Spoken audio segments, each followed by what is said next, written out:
Hello guys, good morning to everybody. आज एक बार फिर से हम हाजिर हैं आप सबों के बीच में अपने यूट्यूब चैनल मैथ मैजिक पर आप सबों के लिए एक फिर से नए टॉपिक के साथ।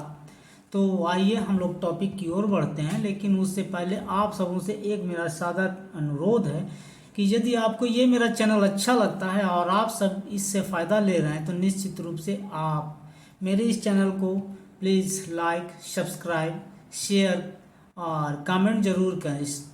और साथ ही मेरा इस पर एक मेरा व्हाट्सअप नंबर दिया हुआ है 8210043307 और मेरा ईमेल आईडी है jitendra.kumar196@gmail.com। आपको किसी तरह से कुछ और भी तरह की कोई क्वेश्चंस हो तो प्लीज़ आप मेरा ये ईमेल आईडी के माध्यम से या फिर मेरा ये व्हाट्सअप नंबर है, इसके माध्यम से आप हमसे जुड़ सकते हैं।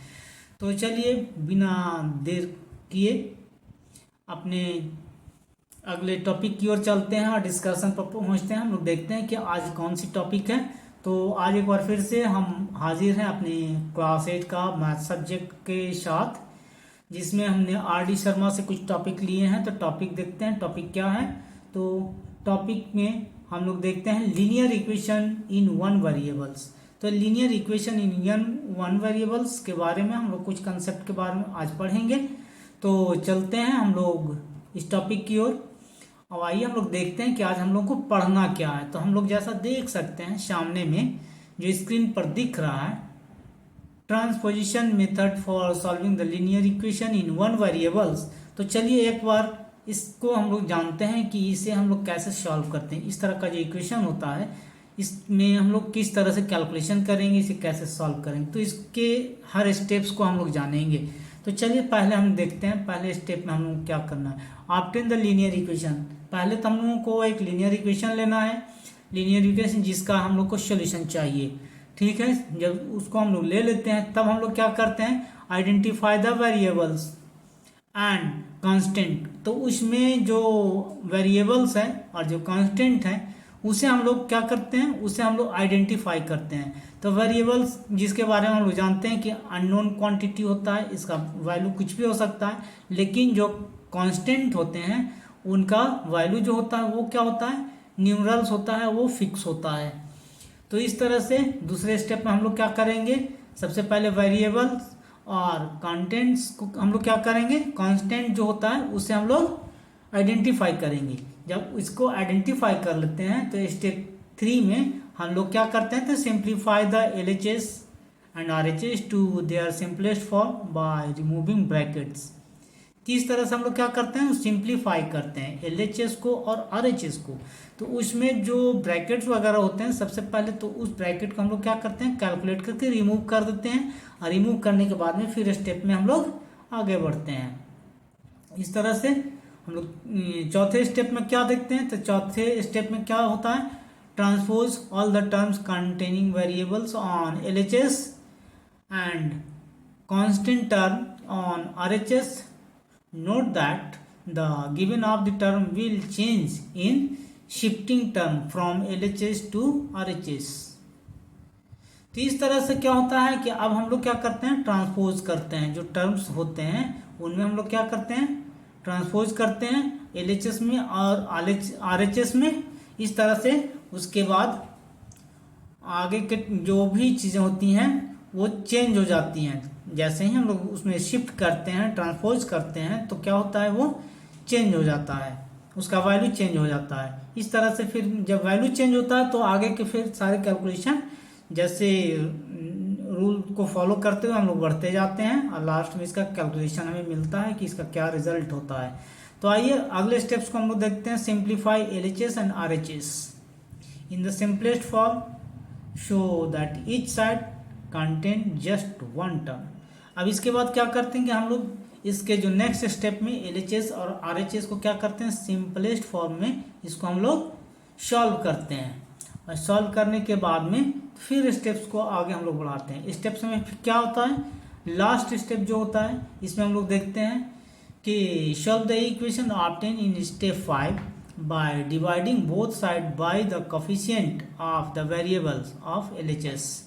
इस तरह से जो इक्वेशन हमें मिलता है 5 स्टेप के बाद जो हमें इक्वेशन मिलता है उसको हम लोग क्या करते हैं, dividing by both side by the coefficient of variables. Variables का जो कोफिशिएंट होता है उससे हम लोग क्या करते हैं, उसे डिवाइड करते हैं। डिवाइड करने के बाद में फिर हम लोग आगे की कैलकुलेशन को करते हैं। तो चलिए आगे अब हम लोग कुछ और चीज़ देखते हैं। यहाँ पर एक एग्जाम्पल्स के माध्यम से हम लोग समझेंगे कि इस तरह के जो एग्जाम्पल ये क्वेश्चंस होते हैं उनका सॉल्यूशन हम लोग कैसे फाइंड करते हैं। तो क्वेश्चन पहले देख लें, क्वेश्चन क्या है। कहता है कि solve x/2 - 1/5 equal to x/3 + 1/4। इस क्वेश्चन को सॉल्व करना है और हमें क्या करना है, x का वैल्यू फाइंड करना है। तो आइए देखते हैं कि इसमें हम लोग कैसे इसका सॉल्यूशन को फाइंड करेंगे। तो देखते हैं, सबसे पहले क्या दिया हुआ हम लोगों को, we have x/2 - 1/5 equal to x/3 + 1/4। ये तो पहले से दिया हुआ है। ऐसे हम लोग कैसे सॉल्व करते हैं। तो सबसे पहले क्या करेंगे, the denominators on two sides are 2, 5, 3 and 4. Their LCM is 60. तो यहाँ पर जो बोथ साइड RHS और LHS दिया हुआ है, यहाँ पर हम लोग देख सकते हैं कि LHS और RHS दिया हुआ है। तो x/2 - 1/5 इक्वल टू x/3 + 1/4।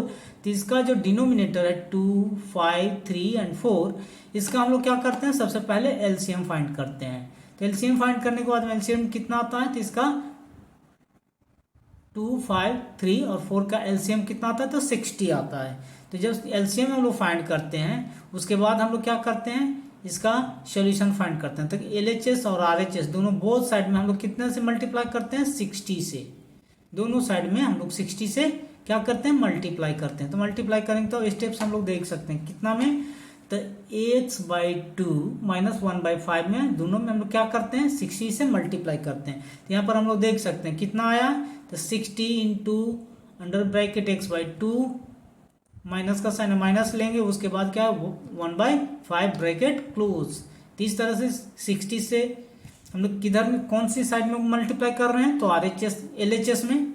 उसके बाद RHS में आ जाते हैं तो इसमें भी 60 से हम लोग मल्टीप्लाई करेंगे कितना में, तो under bracket x/3 + 1/4 bracket close. इस तरह से हम लोग देख सकते हैं कि बोथ साइड हम लोग LHS और RHS दोनों में हम लोग क्या करते हैं, मल्टीप्लाई करते हैं। तो मल्टीप्लाई करने के बाद में क्या आता है, जब मल्टीप्लाई करते हैं तो यहाँ पर 60 into x/2 60 into x/2 minus 60 into 1/5। इस तरह से इसका मल्टीप्लिकेशन में ये हमें मिलता है। LHS में और RHS में क्या मिलेगा, 60 ने 60 इंटू x/3 प्लस 60 इंटू 1/4। इस तरह से हम लोग क्या करेंगे, स्टेप्स को आगे लेते हैं। स्टेप्स को जब आगे लेते हैं तो क्या होता है, यहाँ हम लोग देख सकते हैं कि जो LHS में 60 इंटू x/2 जो है, इसमें एक कॉमन फैक्टर क्या है, 2। तो 2 से हम लोग क्या करेंगे, इसको डिवाइड करेंगे। तो 2 से 60 को डिवाइड करते हैं कितने टाइम्स में हो जाएगा होगा, तो ये 2 1 जा 2, 1 टाइम में 2 कटता है, और 2 इंटू 30 मीन्स 30 टाइम्स में 60 कट जाएगा। इस तरह से 30 टाइम्स और नीचे 1, इस तरह से इसको कट शॉर्ट करते हैं। इसी तरह से इसको भी हम लोग कट शॉर्ट करेंगे, किसको, 60 इंटू 1/5 को। तो 5 से 5 1 टाइम में कटेगा और 60 कितने 12 टाइम में 60 कट जाता है। इस तरह से ये नंबर कटते हैं। उसके बाद फिर RHS के साइड को हम लोग देखते हैं। तो इसमें क्या है, 3 और 60 में एक कॉमन फैक्टर 3 है, तो 3 से 3 1 जा 3, और 60 को फिर कितने टाइम्स में, 20 टाइम्स में इसको हम लोग काट सकते हैं। उसी तरह से प्लस का साइन है, प्लस का साइन लेने के बाद में 4 और 60 में भी एक कॉमन फैक्टर 4 है। तो 4 से हम लोग क्या करेंगे, 60 को डिवाइड करते हैं तो कितना टाइम्स में कटेगा, तो 15 टाइम में ये कट जाएगा। इस तरह से आप देख सकते हैं हम लोग कि ये 60 इंटू x/2 जो था, कटने के बाद ऊपर में 30 नीचे में 1 आ रहा है। इसी तरह से ये वाला भी हम लोग कट शॉर्ट करते हैं, कितना आता है। इस तरह से हम लोग देखते हैं LHS RHS बोथ साइड हम लोग इसको कैलकुलेट कर चुके हैं। तो हमें जो नंबर मिलता है वो क्या मिलता है, 60x - 12 इक्वल टू कितना, 20x 15। अब हम लोग क्या करेंगे, 60 वाले ये जो वेरिएबल्स हैं उसको हम लोग एक वन साइड करेंगे, और जो नंबर वाले टर्म्स हैं उसको हम लोग क्या करेंगे, कांस्टेंट टर्म को हम लोग अलग कर लेंगे। इस तरह से हम लोग देखते हैं कि 30x, और इसको हम लोग जब लाते हैं 20x को, तो ये -20x हो जाएगा, इधर पॉजिटिव है तो साइड चेंज होने के बाद नेगेटिव में आ जाएगा। इस तरह से 15 यहाँ पर प्लस में था तो हम लोग 15 को प्लस में लेंगे, लेकिन 12 का जब हम लोग साइड चेंज करते हैं तो माइनस में इधर आएगा, तो फिर क्या हो जाएगा, प्लस में हो जाएगा। इस तरह से अब हम लोग कितना हमें मिलता है, तो 30x - 20x = 15 + 12। इस तरह से जो कैलकुलेशन आता है वो क्या होता है, तो यहाँ पर 30x में से 20x चला जाता है तो बचता है 10x। 10x = कितना, 27। इस तरह से x = कितना आता है, तो 27/10। ये हमें फाइनल रिजल्ट मिलता है। तो इस तरह से हम लोग क्या कर सकते हैं, इस कैलकुलेशन को कर सकते हैं। इसी तरह से चलिए कुछ और भी क्वेश्चंस को हम लोग लेते हैं। एक क्वेश्चन यहाँ पर और है, solve x + 2/6 minus (11 - x/3 (1/4) bracket close = 3x - 4/12। ये हमें क्वेश्चन है और इसको सॉल्व करना है। तो जैसा कि हम लोग पहले क्वेश्चन में सॉल्व करते थे उस तरह से इसको भी हम लोग सॉल्व करेंगे। तो सॉल्व करके देखते हैं कैसे इसको हम लोग सॉल्व कर सकते हैं। तो आइए इसको हम लोग देखें। तो हम लोग देख सकते हैं क्या हमें दिया हुआ है कि x + 2/6 minus (11 - x/3 (1/4) bracket close = 3x - 4/12। ये हमें दिया गया है। अब हम लोग आगे बढ़ते हैं तो देखते हैं कैसे इसको हम लोग कैसे कैलकुलेशन करेंगे। तो सबसे पहले यहाँ पर हम लोग देखते हैं कि जो नंबर दिया हुआ है, नंबर जो ये दिया हुआ है, इक्वेशन जो दिया हुआ है उसमें डिनोमिनेटर्स कितने कितने हैं, लेफ्ट साइड और राइट साइड बोथ साइड में। तो हम लोग देख सकते हैं कि 6, 3, 4 एंड 12 ये 4 तरह के डिनोमिनेटर यहाँ पर दिए गए हैं। तो इस तरह से इन डिनोमिनेटर का हम लोग क्या करेंगे, सबसे पहले हम लोग क्या फाइंड करेंगे, तो एलसीएम फाइंड करेंगे। तो एलसीएम फाइंड करने के बाद में क्या आता है, 6, 3, 4 एंड 12 का एलसीएम कितना आता है, तो 24 आता है। इस तरह से जब 24 आ जाता है, हमें एलसीएम जब 24 मिलता है, तो अब हम लोग क्या करेंगे, आगे की ओर इसकी कैलकुलेशन को हम लोग बढ़ते हैं लेकर के। तो हम लोग देख सकते हैं पहले LHS में हम लोग चलेंगे। तो LHS से क्या करेंगे, तो मल्टीप्लाई करेंगे जितने भी LHS में सारे में हम लोग 24 से। तो इस तरह से हम लोग देख सकते हैं कि 24 × (x + 2/6) ब्रैकेट क्लोज माइनस फिर 16 से कितना से मल्टीप्लाई करेंगे, 60 से इसमें हम लोग मल्टीप्लाई करेंगे 11 - 6/3 (1/4) ब्रैकेट क्लोज। इस तरह से राइट साइड में मल्टीप्लाई करने के बाद में, ये लेफ्ट साइड में मल्टीप्लाई करने के बाद में हम लोग राइट साइड में हम लोग चलते हैं। तो राइट साइड में हम लोग भी सेम प्रोसेस को अप्लाई करेंगे।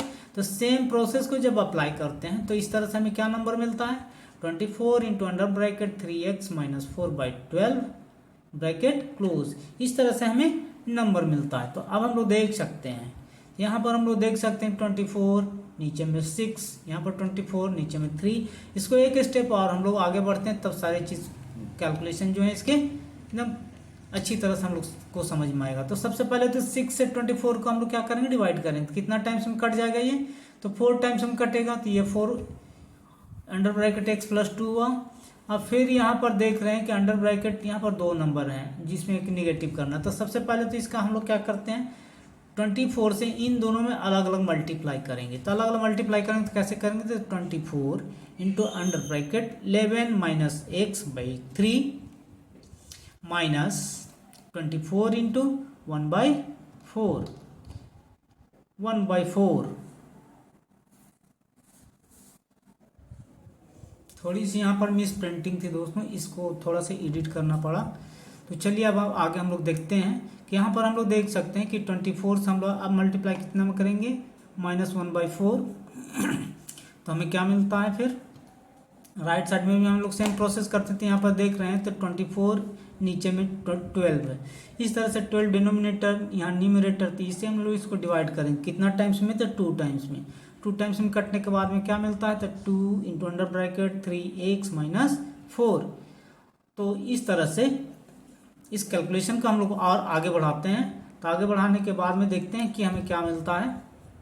यहाँ पर हम लोग देख सकते हैं कि यहाँ पर ये कट शॉर्ट करने के बाद में जो नंबर मिला था, हमें क्या मिला था, तो 4 under bracket x plus 2 minus 8 into 11 minus x plus 6।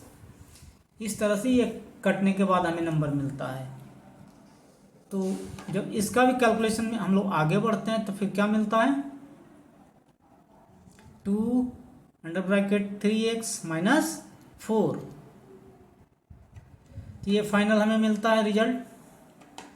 और उसके बाद फिर अब हम लोग देखते हैं कि आगे जो कैलकुलेशन जो हम लोग करते हैं, कैलकुलेशन में अब क्या मिलता है। तो इस लाइन में हम लोग देख सकते हैं कि जब ये सारे स्टेप्स को जब हम लोग फॉलो करते हैं, यहाँ पर जो देख सकते हैं, यहाँ पर 4 under bracket x plus 2 minus 24 into 11 minus x by 6 bracket close minus 24 into 1/4 equal to 2 into 3x minus 4। जब इसको हम लोग कैलकुलेट करते हैं तो कैलकुलेशन के बाद क्या मिलता है, तो कट शॉर्ट करने के बाद में जो हमें नंबर मिलता है वो क्या मिलता है, इक्वेशन जो हमें क्या मिलता है, 4 under bracket x plus 2 minus 8 into 11 minus x bracket close plus 6।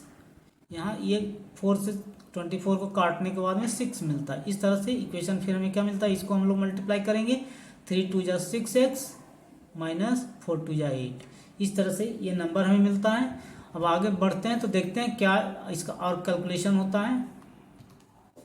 यहाँ पर देखते हैं हम लोग क्या मिला फिर फाइनल कैलकुलेशन, तो 4x प्लस 8 माइनस 88। क्योंकि यहाँ पर 8 से 11 में मल्टीप्लाई करते हैं तो 88 आता है। तो यहाँ पर अब देखते हैं कि x माइनस में है और 8 भी माइनस में है, तो माइनस इंटू माइनस बराबर क्या होता है, प्लस। तो इससे मल्टीप्लाई करेंगे तो क्या हो जाएगा, प्लस 8x प्लस ये 6 जो है वो तो रहेगा इक्वल टू क्या होगा, तो यहाँ पर जो था 3 2 जा 6x माइनस 8। इस तरह से हमें नंबर मिलता है। तो अब जब इसको आगे हम लोग करते हैं तो क्या करेंगे, इसके रिजल्ट इसका जो कैलकुलेशन को हम लोग लेकर के बढ़ते हैं। तो यहाँ पर देखते हैं 4x प्लस 8x ये दोनों मिलकर के क्या हो जाता है, तो 12x हो जाता है। और जो नंबर है, नंबर को हम लोग एक साथ कैलकुलेट करते हैं। तो यहाँ पर देख सकते हैं कि प्लस 8 माइनस 88 और प्लस 6। इस तरह से 88 में 6 और 8 को ऐड करते हैं, ऐड करने के बाद माइनस करते हैं। तो माइनस करने के बाद कितना नंबर मिलता है हमें, तो 74 मिलता है। तो इस तरह से अब हमें क्या मिला कि 12x माइनस 74 इक्वल टू क्या मिलता है, तो 6x माइनस 8। अब जब इतना हमें कैलकुलेशन करने के बाद मिलता था, अब हम लोग क्या करेंगे, x वाले टर्म को एक तरफ करेंगे और जो नंबर है उसको एक साथ में हम लोग कैलकुलेट करेंगे। तो अगले स्टेप में हमें क्या मिलता है, तो 12x minus 6x equal to 74 minus 8 ये मिलता है। तो इसको भी जब हम लोग करते हैं 12x में से 6x को माइनस करेंगे तो क्या नंबर मिलेगा, तो 6x मिलेगा। 6x equal to 64, 6x equal to कितना, 64। इस तरह से आप क्या करेंगे, x इक्वल टू क्या होगा, तो 6 हम लोग 66 को डिवाइड करेंगे। तो डिवाइड करने के बाद में क्या मिलता है, तो x 66 बाई 6। जब इसको हम लोग काटते हैं तो 6 11 जा कितना होता है, तो 66। इस तरह से x बराबर क्या हमें मिलता है, नंबर 66 मिलता है। तो फाइनली अब यहाँ तक रिजल्ट आ चुका है। तो दोस्तों ये आज का वीडियो अब यहीं पे हम लोग समाप्त करते हैं। और जाते जाते आप सबों से एक फिर से अपील करते हैं, यदि आपको ये मेरा चैनल अच्छा लगता है, आपको मेरे चैनल पर जो चीज़ें बताई जा रही हैं वो यदि पसंद आती हैं, तो प्लीज़ लाइक सब्सक्राइब शेयर करें और कमेंट भी करें, ताकि इससे रिलेटेड जितने तरह के जो टॉपिक हैं उनमें अगर कोई सुधार की आवश्यकता है तो फिर से उसमें क्या किया जाए, सुधारा जा सकता है। तो आई होप कि आप इन चीज़ों को आज अच्छी तरह से समझे होंगे और भली भांति जान गए होंगे। तो चलिए अब आज के वीडियो को यहीं पर समाप्त करते हैं और एक बार फिर से वही अपील करते हैं कि आज आप मेरे चैनल को प्लीज़ लाइक सब्सक्राइब शेयर करें और कमेंट भी करें। चलिए, थैंक यू।